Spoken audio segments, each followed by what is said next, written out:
What if the biggest thing keeping most people financially stuck is not their income, not the economy, and not a lack of opportunity, but the psychology they were conditioned with long before adulthood? Because if two people were given the exact same amount of money today, there is a strong chance that years later one of them would have transformed their life completely, while the other would have lost almost everything and returned to the same financial position they started from.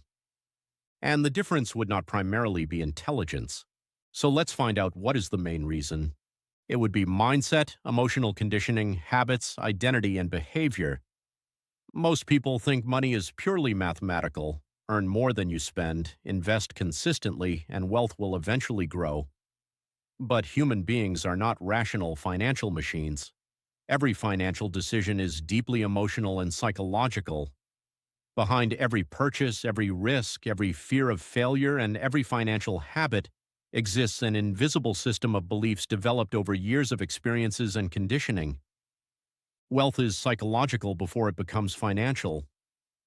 Behavioral economists spent decades studying how people behave around money, and their findings changed the way psychologists understand financial decision making. One of the most influential discoveries came from prospect theory, developed by Daniel Kahneman and Amos Tversky. Their research showed that people experience the pain of losing money much more intensely than the pleasure of gaining the same amount. Losing $100 hurts emotionally far more than gaining $100 feels rewarding. That single psychological bias silently shapes millions of lives. It explains why people stay in jobs they hate because uncertainty feels dangerous. It explains why many avoid investing, entrepreneurship, or career risks even when those opportunities could improve their future. To the brain, financial uncertainty often feels emotionally threatening, and over time, avoiding risk starts looking like personality. But these patterns usually begin much earlier than adulthood. Long before people understand economics or investing, they develop emotional relationships with money. Childhood experiences play a major role in shaping financial identity. Children absorb beliefs from their environment constantly. They hear conversations about bills, observe stress around money, and watch how adults react to success, failure, and scarcity.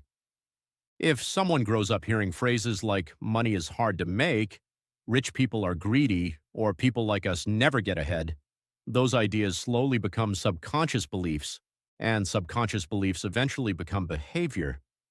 Someone raised around financial instability may unconsciously associate money with stress and anxiety. Another person raised around financial stability may associate money with security and possibility. Over time, the brain begins treating these emotional patterns as normal. This matters because the human brain values familiarity more than happiness. Even painful situations can feel psychologically comfortable when they are familiar. That is why many people unconsciously repeat destructive financial patterns throughout adulthood. They sabotage opportunities, avoid planning, overspend, or fear success itself because struggle feels emotionally recognizable. This leads to one of the most powerful ideas in financial psychology: the identity ceiling. Human beings naturally behave in ways that match their self-image. If someone internally believes they are bad with money, average, or not meant to become wealthy, their subconscious behavior often reinforces those beliefs, even when opportunities appear, even when growth becomes possible. People frequently sabotage progress the moment life starts improving. Someone receives a raise but immediately increases unnecessary spending.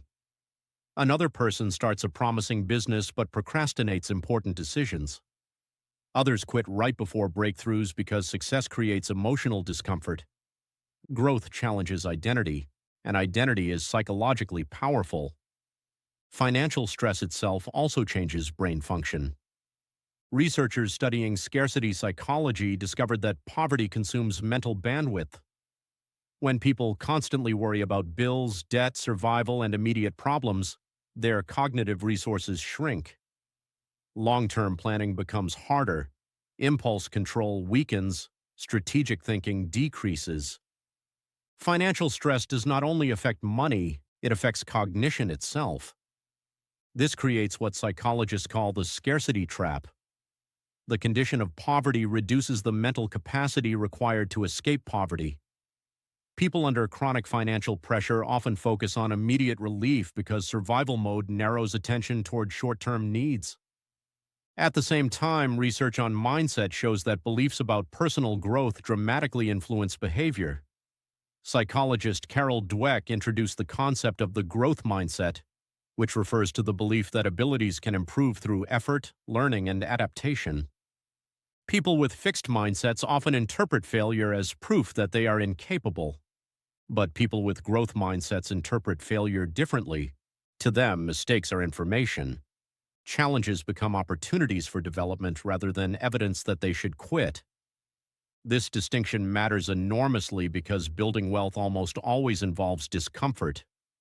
Learning new skills, taking risks, investing money, starting businesses, and changing habits all require uncertainty and persistence. Successful people are not necessarily fearless. Often they simply recover from setbacks faster because they do not attach failure directly to identity. Neuroscience also reveals something fascinating about ambition and motivation.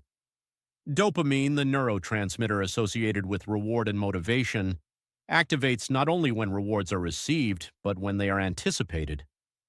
The brain becomes energized by possibility. This means vision and goals matter psychologically. People who maintain a clear image of a desired future often become more motivated and more aware of opportunities connected to that future. However, positive thinking alone is not enough. Simply fantasizing about wealth can actually reduce motivation if it creates emotional satisfaction without action. Effective transformation requires balancing optimism with realism. Hope without action becomes fantasy, but realism without hope becomes hopelessness. Another major factor in financial transformation is environment. Human behavior is heavily shaped by surroundings. The people someone spends time with, the habits normalized around them, and the systems built into their daily routines influence outcomes more than motivation alone. This reveals something important.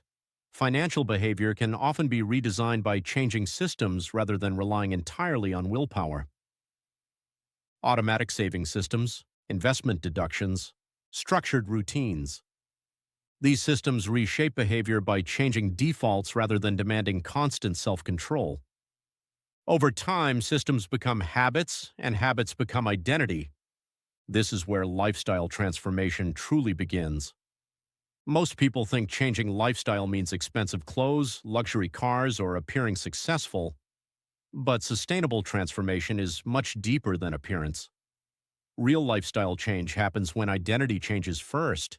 Someone stops saying, "I want to become wealthy," and begins saying, "I am someone who builds wealth." That shift appears small, but psychologically it is enormous, because behavior consistent with identity feels natural.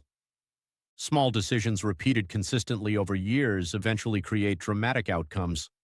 Reading instead of endlessly consuming entertainment, saving instead of impulsively spending, building skills instead of seeking shortcuts. Most transformations look sudden from the outside, but internally they were built slowly through thousands of invisible choices repeated consistently over time. And perhaps this is the most important psychological truth about money. Wealth is rarely created by motivation alone. Motivation fades quickly. Identity lasts. Before someone can consistently create and sustain wealth, they often must first become a different person psychologically. They must challenge inherited narratives about money, expand their self-concept, and develop the emotional resilience required for long-term growth. Because ultimately, the most important question is not simply how to make more money. The real question is, who must you become to build, sustain, and grow the life you truly want?